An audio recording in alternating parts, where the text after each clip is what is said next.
out of a book here, right? So, Colossians 3, I'll give you a chance to turn there. While we do, I want us to think about something. This is like a really disgusting photo. It's what happens like when you're not very hygienic with your toenails, I guess. It's a possibility. Yeah. So there's this thing called the, I'm going to call it the humongous fungus, because come on, that's low-hanging fruit, right? And it's actually the world's largest underground mushroom system. It is 3 miles long. One of these mushrooms can just literally have a 3-mile trail, and this is in Oregon. So this is actually in America. It's not like Australia. Everything wacky and weird is like in Australia. But this is actually, we have some native soil weirdness here. So it's just kind of far away. But 3 miles long, and this thing is like a predator. It sucks nutrients from tree roots. That's how it gets so large and big. But here's the thing about it. When it appears on the surface, it only appears as these innocent-looking little white clumps at the base of trees. So like just looking at it, you have no idea this thing can stretch 3 miles long, and it's like hunting tree root nutrients. So it looks very innocent, very harmless. And this is a really great illustration about what we're going to talk about next, right? So yesterday, last night, we talked about the supernatural realm and just why it's important to focus on it, but why is it so hard to focus on it? Like, it's not easy to get there, right? It's a challenge, it's a struggle. Why is that? Well, Paul's going to talk about some of the challenges and obstacles. Similar to you just don't hop in a plane and just take off, right? There's a lot of training, a lot of information, a lot of things that go into that. So, and the same thing here. It's not like, all right, let's just hop to the supernatural realm, teleport there. There's challenges to that.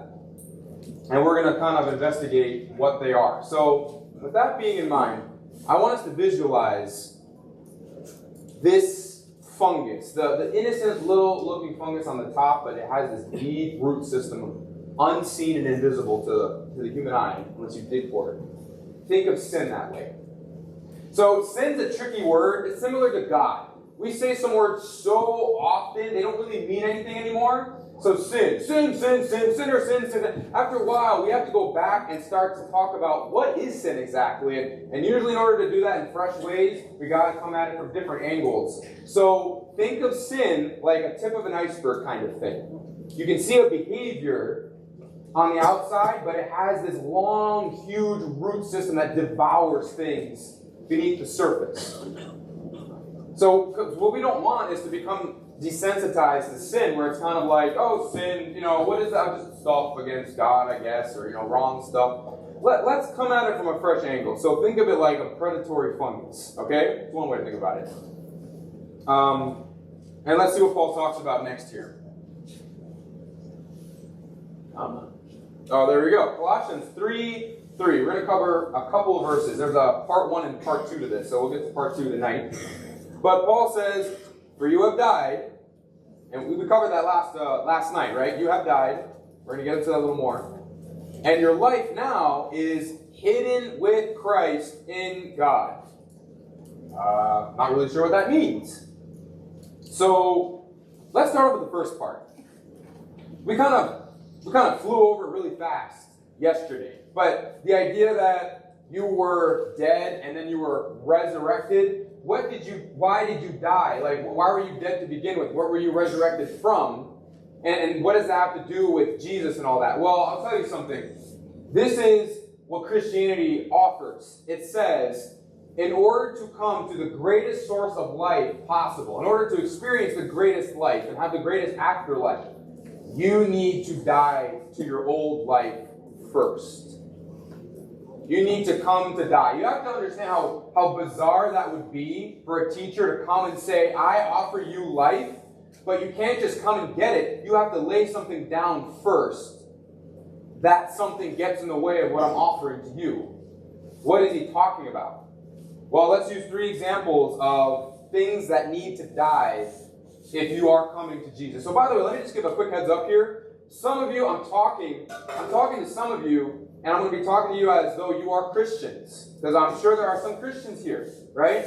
And I'm sure there's also some people who are not. So sometimes I'm going to be talking to the group that's Christian, And sometimes I'm going to be talking to the group that maybe is hearing this for the first time, or you've heard this before, but you haven't committed to following Christ, for whatever reason that may be. So I'm going to be talking to different audiences. I'm not going to necessarily say, "Now, guys, I'm going to talk to you now," and then I'm going to switch, "Guys, I'm talking to you." I'm just going to mix it up, okay? Because I want to recognize there are both of these groups here.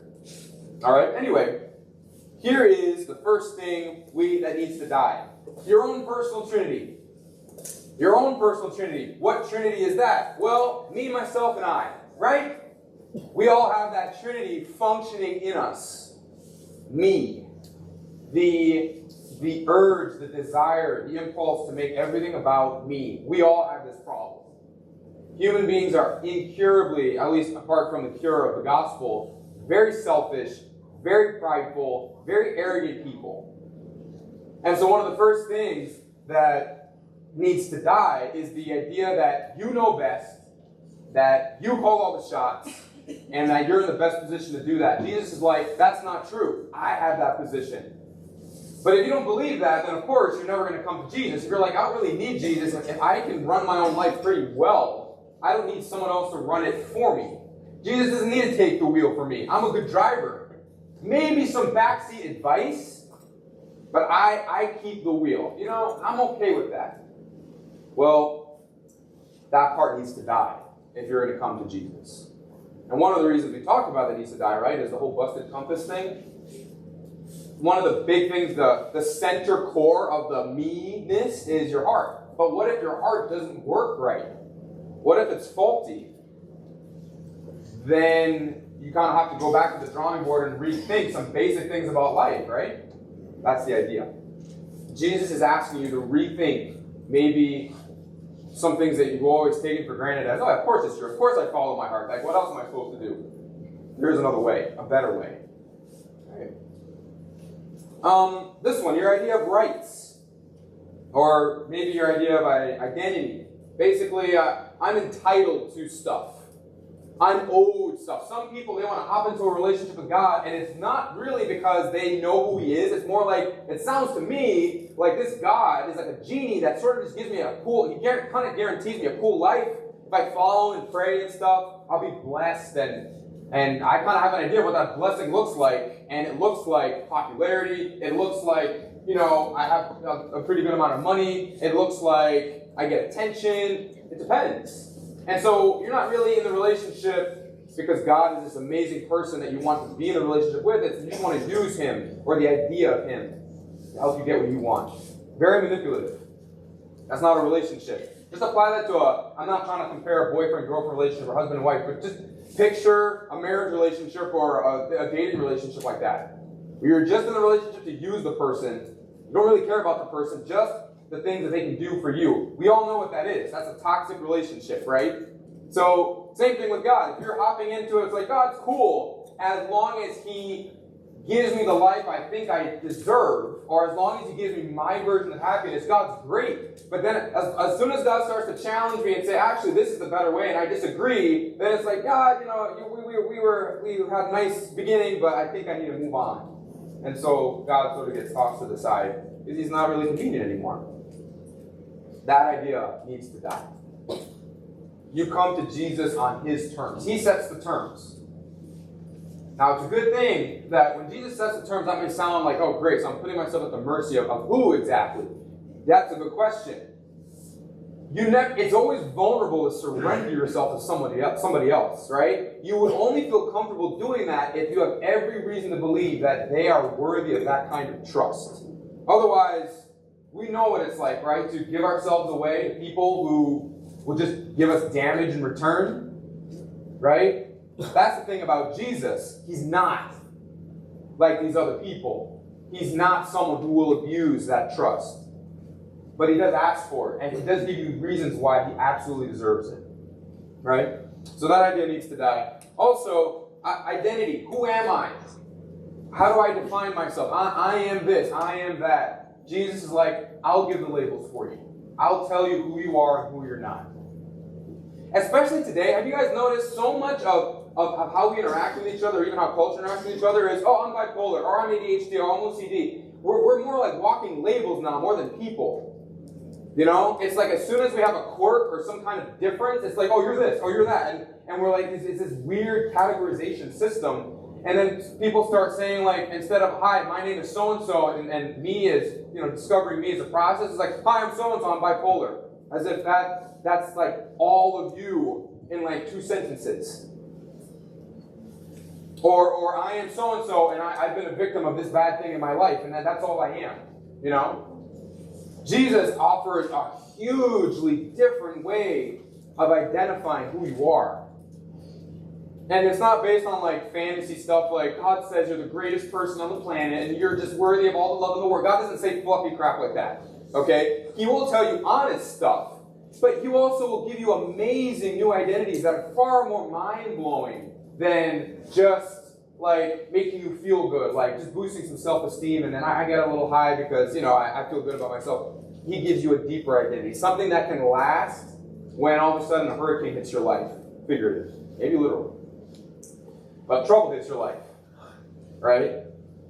Can you have an identity that can withstand pressure? Can you have an identity that can withstand temptation, suffering, difficulty, and still stay true and still mean something and still have value? Jesus will provide that. As opposed to this like temporary thing that makes you feel good and then you need a new identity because the old identity kind of is fading and wearing off, and he'll give you a better identity. And then lastly, your pursuit of happiness dies a necessary death. Now hear me, okay? I'm not saying happiness dies. Oh, forget about happiness, it doesn't matter.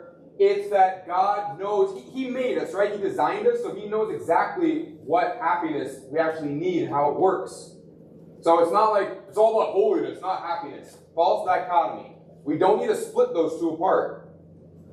But God does say, I define what will truly make you happy. And I will also warn you about things that will maybe temporarily make you happy, but run out of juice after a while and leave you high and dry. So, again, that whole idea of, I'm on board with God as long as I get to pursue my happiness my way, and He sort of he's like a cheerleader on the sideline saying, good job, go get it. Go get that dream. What if the dream's bad? What if you shouldn't pursue it? What if there's something better? Wouldn't a mark of someone who truly loves and cares about you be someone who slows you down? I always love to use this example, right? There are some people on America's Got Talent or American Idol. Bro, what are you doing up there? How did you get to the stage where you're this free with no talent? You're just like literally embarrassing yourself in front of the whole world. How did you get there? A lot of people didn't tell you anything. They didn't say, hey, bro, like, I know you're really passionate about this, but you can't sing. You hate me for that? It's not my fault, but maybe think about that before becoming like a viral video for all the wrong reasons. All right, so we got that first part down, right? You have died. Okay, we want to make it clear what that means. You have died. Okay, yeah. These are the things that the Bible is talking about. Yourself, your old way of thinking, that needs to die. Because if it doesn't, you will never come to Jesus. Those things will always be obstacles. You, yourself, your own thoughts, your idea of right, how you think of your own identity, your pursuit of happiness. You got to toss your own self-made definitions of that and accept God's. And that will be the key to living a real life. The life that God wants you to live. That best life. See. All right. So this is pretty cool. Then there's this phrase, your life is hidden with Christ in God. What does that mean exactly? Look at that. Well, just to use an illustration, right? Pretty much, from a lemon to a Lamborghini. Just to provide a visual. I don't want to cheapify this for making it about cars, but at the same time, why not? Like, basically, we may not realize it, but this is the life we currently have. This is the equivalent of it without Jesus, right? It doesn't function very well. It's broken. It's not attractive at all. And what God is offering instead is an upgrade. Is something greater and something better. This is not, if I follow Jesus, a Lamborghini's in my future somewhere. I'm not saying that, okay? Necessarily. It's not wrong to have a Lamborghini as a Christian, but I'm just saying most people probably here won't get a Lamborghini. Sorry, guys. Hard truths, right? Hard truths of life. But we can look at them. Ooh, awesome. All right. So think of your old life as a lemon status, and then what God is offering as a Lamborghini status. Just an upgrade. And he does this in a few ways. So the first one, let me see if I can go back here. Inheritance. Inheritance. So inheritance is, right, something that you receive as a gift. In this case, it's not that God dies. Well, in a sense, it does. It does mean that, right? Jesus died, and then he leaves us an inheritance. It just so happens that he came back too, right? This inheritance that God offers to us is this supernatural realm that we talked about last night. Okay, so to be hidden with Christ is the idea that you are, as a Christian, a partaker of that inheritance. You're in God's will. He wants to share he owns everything. He owns all existence. He wants to share that with you. Because he's just generous that way. Right? In fact, the Bible describes it this way. This is an amazing phrase. 2 Peter 1:4. The Bible says that believers, followers of Jesus, are partakers of the divine nature. That's not saying you're going to become many gods. It is saying, though, that God does bring you in and share with you things that are his.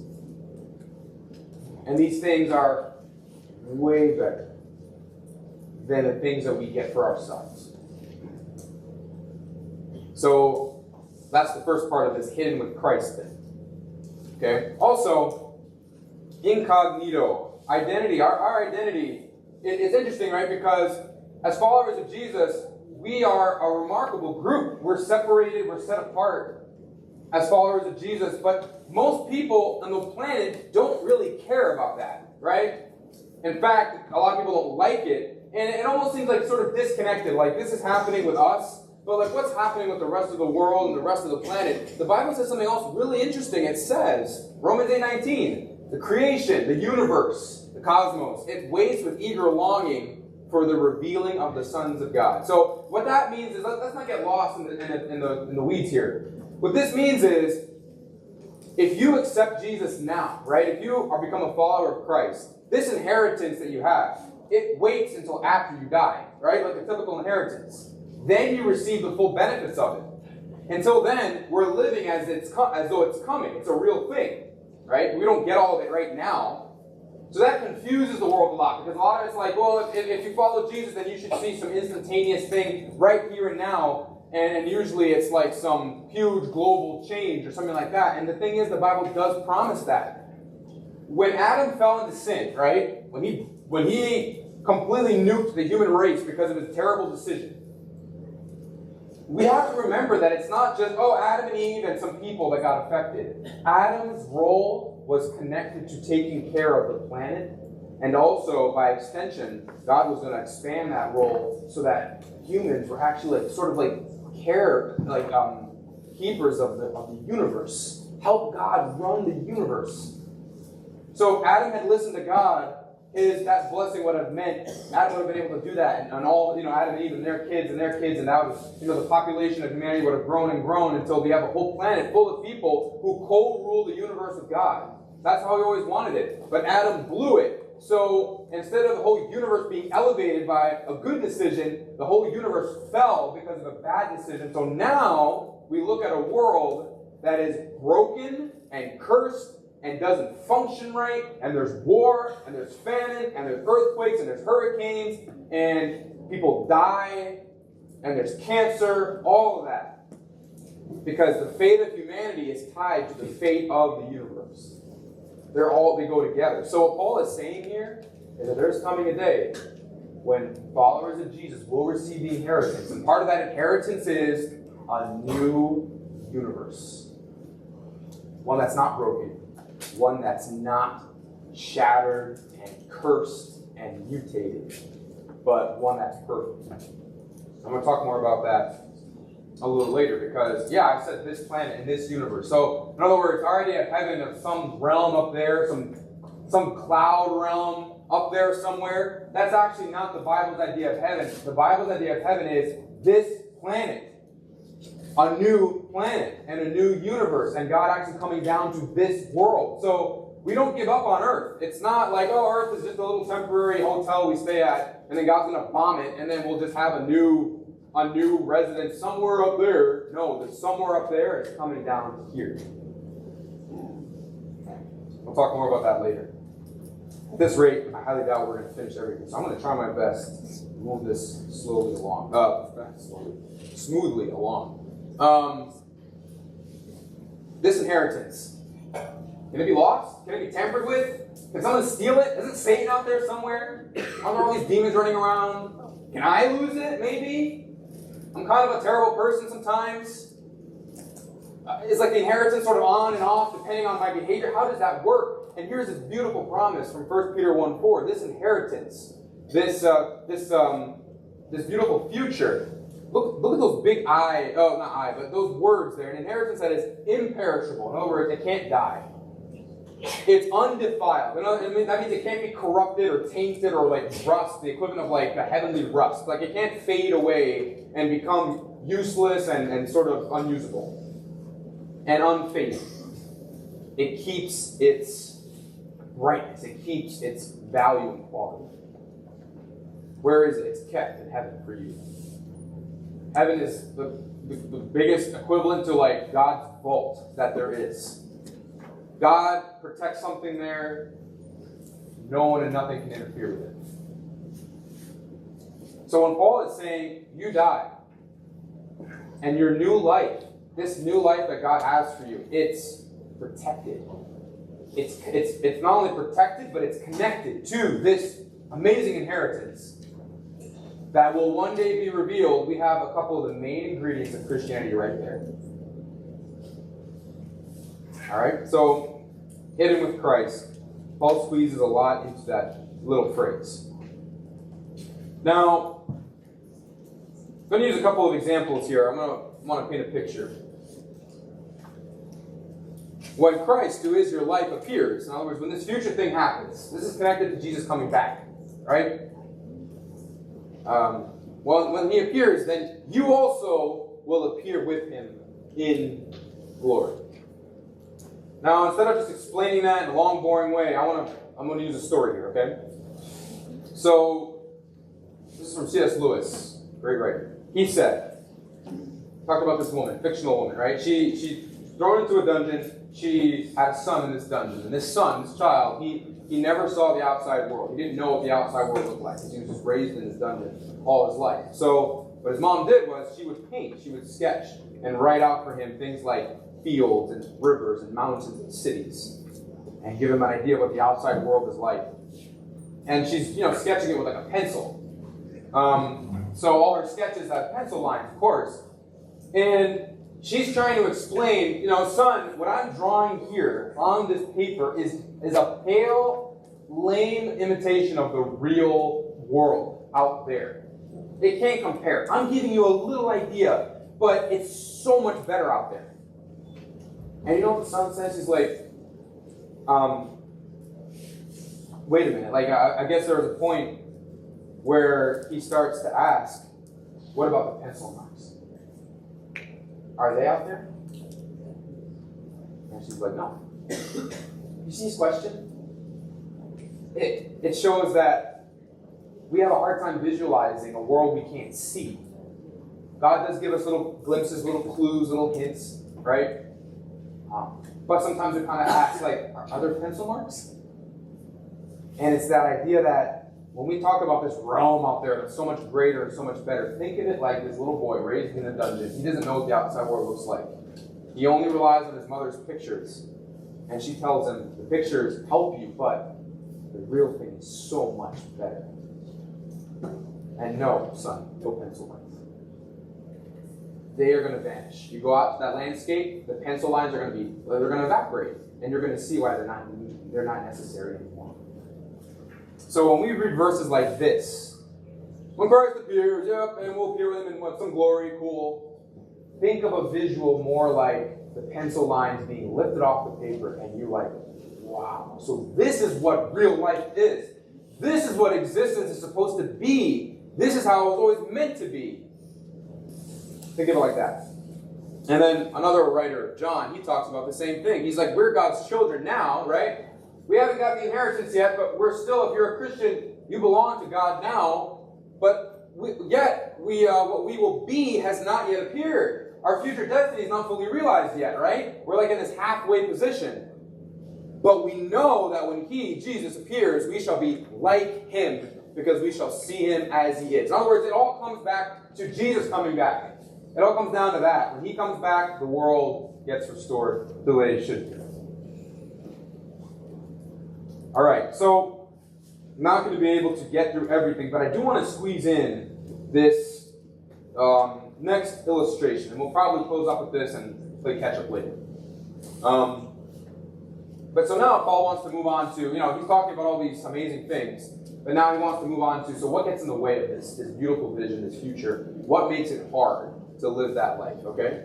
And so he moves on in verse 5, and he's like, well, you died and you got resurrected, but guess what? Now, as a follower of Jesus, you have some killing to do. You have to put things to death. Things that would drag you back to your old death.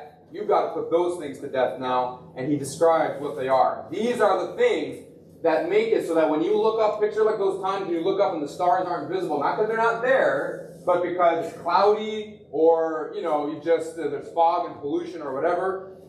Paul's like, let me explain what the fog, pollution, and the cloudy skies are that prevent you from seeing the supernatural realm, and he gives a little list. Put to death, therefore, what is earthly in you. Paul loves planet Earth. He's not talking about, anything about Earth is bad. He's talking about those things about Earth that keep people from seeing the other realm. Okay? We just talked about how heaven's going to be this earth remade. So Paul has nothing wrong against this earth. Paul is not thinking in his mind that we're floating up somewhere. He's just saying, though, that, again, you get stuck in this tunnel vision perspective, and you lose sight of the greater realm, you're in trouble. What blinds people to that? Those things. We're going to get to those things. Let me talk about this. I'll probably close with this illustration. See how much time we can get out of this. But, ever heard of Madame Curie? If I'm saying that right? Scientist? Who's heard of her? The less people, the better. So I can enlighten you. I look cooler. So anyway, she was the first female scientist to win the Nobel Prize. And is still the only person in Nobel Prize history to win it in 2 different fields. It's like a lifetime thing to win the Nobel Prize in one thing. She did it in 2 things, physics and chemistry. So she was a massive math nerd. And this is back in the early 1900s. But here's the thing about Madame Curie. She didn't know, she's Stephen Curry's mom, by the way, if you didn't know. But she didn't know about, first let me back up. She's the one who came up with the term radioactivity. She came up with that term, okay? And she didn't know about it. She didn't know exactly how damaging and destructive it was. She would be around it a lot. But she didn't know about protective measures and maybe not grabbing it with your bare hands and stuff like that. She didn't know about that stuff. So she would handle it all the time. She would put it in her pockets. She would actually carry, put it in test tubes in her pocket, and she would shove it in her desk drawer, or like it was a notebook. It's like radioactive material, and she's just like, oh, I'm just stick it in here. And then in 1934, she dies from something called aplastic anemia, which means pretty much that your bones don't produce enough white blood cells, and that caused her to die. Many believe that's what was her cause of death, and the reason that happened to her was because she had so much exposure to this radioactive material all the time. That's a great visual, great perspective on how sin is. So, Madame Curie, she kept something close to her that was dangerous and slowly killed her. That's sin. You keep sin close to you, you don't kill it, you don't put it to death, it will slowly poison and contaminate you over time. That's what we have to understand. Some people are like, okay, well, if God's real, and if I stop being, acting like a Christian, and I do something really bad, God's real, He'll strike me down with lightning, or I'll get really sick, or He'll, do something right away. Sin's so bad that I should get punished right away. That's not how it works. And some people are like, I got drunk out of my mind, and you know what? I'm okay. Sure, the hangover was rough, but I got over it. And guess what? I'm going to do it again. It's like I didn't get cursed. My hand didn't fall off, or I didn't drive off a cliff. And so some people are like, oh, so it doesn't mean anything. That stuff's not real. There's no real. It's just a fear thing Christians have to keep people under control. And it's like, well, no, it's not that. It's that sin isn't always, the consequences to it don't just necessarily zap you right away. It's like working with radioactive material over time. It will slowly poison and kill you. So Paul's like, kill this stuff, or it will kill you. Kill it first.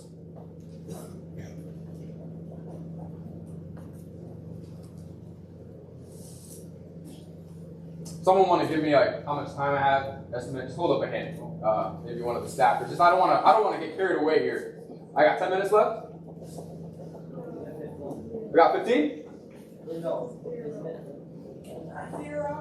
I got 0? Okay. So 15, 0. we're going to negative. I mean, I did get a few extra minutes because I think you guys finished sword drills and stuff past 9:30, but it is past 10 now. So we're going to stop there, and just the visual I want to leave you guys with is just a cool thing, okay?